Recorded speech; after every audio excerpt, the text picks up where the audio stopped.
Yo, what is up guys, Dazzling here and welcome back to another exciting video. So last week we took a look at Arms Warrior pre-patch changes, and this week we'll be taking a look at Fury Warrior BFA pre-patch changes.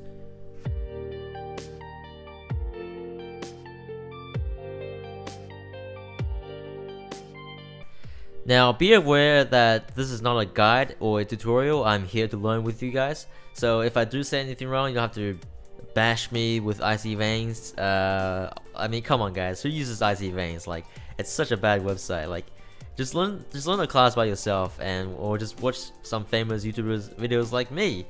And yeah, anyways, let's get into this video. So for my talent choices, I'm still learning this build, but I think this build is what I prefer more than all the other ones. I've tried all the talents already, and this is what I like to use. So we got Fresh Meat, Stormbolt, Inner Rage, Warpaint, Carnage, Meat Cleaver, and Siege Breaker. Now this is not the final results, okay? I do change my talents very often for different situations, but this is my default build and what I just use when I don't know if I want to change it or not. So starting off with the level 15 row, we got Fresh Meat. Your Bloodthirst has a 15% increased chance to trigger Enrage and heals you for 20% more, which increases your survivability, and it's really nice. And the reason why I choose this one over Endless Rage and War Machine is because this is one of those talents where you just pick them because you don't know if you want to use the other two or not. But yeah, for BG situations, I obviously want to use War Machine, which when you kill an enemy, you gain 10 rage and also increases your movement speed by 30% for 8 seconds. And finally for Endless Rage, I'm not too sure about that gain 6 rage whenever you enrage. You do enrage quite often though, but I'm still not too sure about that 6 rage. I mean, if it was like 30 rage, then hell yeah, but like 6 rage, it doesn't sound like that much. I could be wrong though, but from what I've seen, I do prefer Fresh Meat more than Alright, so moving on to the level 30 row, this is where you choose for Mobility, Survivability, or CC. Now, to be honest, if you're playing in arenas, I would say Stormbolt will be the best option for you. And it stuns the target for 4 seconds, and it's on a 30 seconds cooldown, which allows you to apply more pressure and giving yourself a more chance to attack your target while they're stunned. And for Impending Victory, it replaces Victory Rush, and it costs 10 rage. It's on a 30 seconds cooldown, and it's melee ranged. So basically, this one I don't think it heals as much as Victory Rush, from what I've seen. I'm not too sure about it though. A couple times I used it and it only healed for like 10% of my health. It didn't heal for 20%. It might be a bug though, I'm not too sure about it. But yeah, we got double time here. It increases your charge by 1 and also reduces its cooldown by 3 seconds. Just increases your mobility, so you can catch up to mages now. When they blink, you can just charge twice. But honestly, Stormbolt is the way to go. So moving on, we got Inner Rage, Sudden Death, and Furious Slash. Now for Furious Slash, it's better to not have this, to be honest. It just makes your rotation more complicated, and just like in Legion, I didn't really use this ability that much. I was mainly using Whirlwind, which is AoE ability as well, and this one just doesn't do as much damage, but it does generate for 4 rage, which is pretty it's still not that good, to be honest. So we got Sudden Death. We all know what this is. Just allows your execute to proc, and you can use it whenever you want. The moment it procs, you can just press it and boom. I do swap between Inner Rage and Sudden Death, but for Inner Rage, your Raging Blow's cooldown is reduced by 1 second, and the damage is increased by 20%. So this is pretty awesome to have, and I do prefer this more than Sudden Death. So after that one, we got Warpaint, Bounding Stride, Furious Charge. Now this row didn't really change since Legion. We got Warpaint, which you take 10% reduced damage while Enrage is active. So we all know that when you Enrage, you take increased damage, and this reduces the damage taken by 10%, which is pretty awesome. For Furious Charge, when you charge, your healing of your Bloodthirst is increased by 250%, which could be a nice mix with fresh meat, but I still prefer War Paint better. And for Battling Stride, it just also increases your mobility, which is alright I guess in Battlegrounds, but I still prefer War Paint better. So moving on, we got Carnage, Massacre, and Frothing Berserker. Now Massacre isn't really that good of a talent for Fury Warriors, I feel like, and it's really, I mean for this role, it's really of a battle for just between Carnage and Frothing Berserker. So for Carnage, your Rampage costs 10 less rage and deals 15% increased damage, and Frothing Berserker, your Rampage now costs 95 rage and increases your damage done by 10% and 5% haste for 6 seconds. So basically, if you want your Rampage to deal 15% damage and cost 10 less rage, then this is one for you. And for this one, just increases your Rampage rage cost by to 95 rage.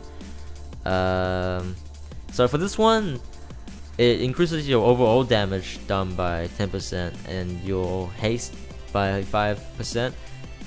And it's really up to your playstyle, so I feel like it's just between that haste and the 15% increased damage on your Rampage. And after playing a while, I feel like Carnage is the way to go. So for this one, we got Meat Cleaver, Dragon Roar, and Blade Storm. Now for Meat Cleaver, I do spam a lot of Whirlwind when my other abilities are on cooldown. So your Whirlwind has 10% chance to enrage and generate 1 rage per target hit, and it's up to 3 rage. So if you hit 2 target, you get 2 rage, and if you hit 3, you get 3 rage. But if you hit 4, you still get 3 rage. But if you keep on spamming it, you can keep on getting 3 rage between a crowd of people, which could be really useful, and you have a 10% chance to enrage. But comparing that with Blade Storm, I do feel like Blade Storm will be a better choice than Meat Cleaver. Meat Cleaver sounds like more of a PvE or Battleground choice, but for Blade Storm, you also generate 25 rage after the full duration of your Blade Storm. But it's on a 1 minute cooldown, so usually when I can't be bothered to press the button for Blade Storm, I probably just choose Meat Cleaver. Alright guys, so on the last row here we got Siege Breaker, Anger Management, and Reckless Abandon. And to be honest, Anger Management doesn't really suit too well for this build, and I just feel like it's a bit of a waste to pick Anger Management when we can use Siege Breaker, which is pretty much like a Colossus Smash but for Fury Warriors. It's on a 30 seconds cooldown, it generates 10 rage, and it breaks the enemy's defenses, dealing some damage, and increases your damage done to the target by 15% for 10 seconds. And for Reckless Abandon, your Recklessness generates 10 rage and lasts for 4 seconds longer, which is also pretty cool, but I do prefer Siege Breaker than these other 2 talents. So yeah, that sums up my normal talents, and now we will move on to our PvP talents. Of course, the first one I'll be using Gladiator's Medallion. The second one I'll be using Death Sentence, which could work well with Sudden Death. Just getting that extra mobility when you charge and just execute. And for Enduring Rage, increases the duration of your enrage effect by 1 second, and your Enraging Blow extends the duration of your enrage by 1.5 seconds, which is also really cool.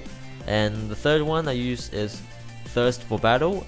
Your Bloodthirst it clears all snares and increases your movement speed by 15% for 2 seconds, which is increasing your mobility and just removing all the snares on you that can slow you and all that stuff, which is really decent. There are some other cool ones as well, like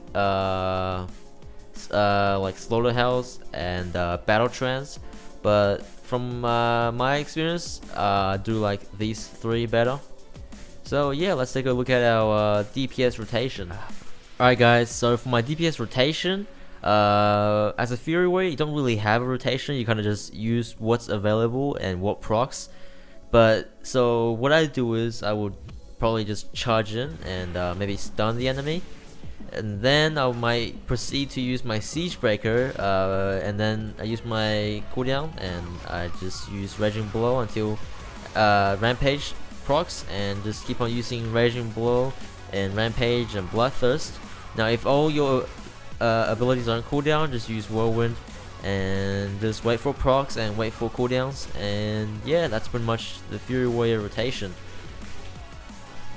Now we don't use Bloodthirst at the start because it doesn't give you any bonus damage, so you probably don't have to use it. But if you want to gain that 15% movement speed, you can. It does gain. It does offer you 15% movement speed for 2 seconds, which is nice. And yeah, just use Siege Breaker whenever it's available. Now it's nice how Siege Breaker and Stormbolt is both on the same 30 seconds cooldown. So what you can probably do is you can stun the enemy and use Siege Breaker straight away, and then continue to do damage and apply more pressure on your enemies.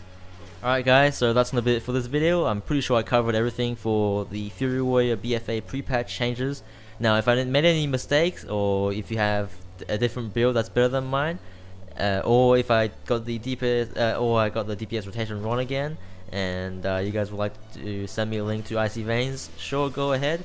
And yeah, I'll see you guys in my next video. Peace.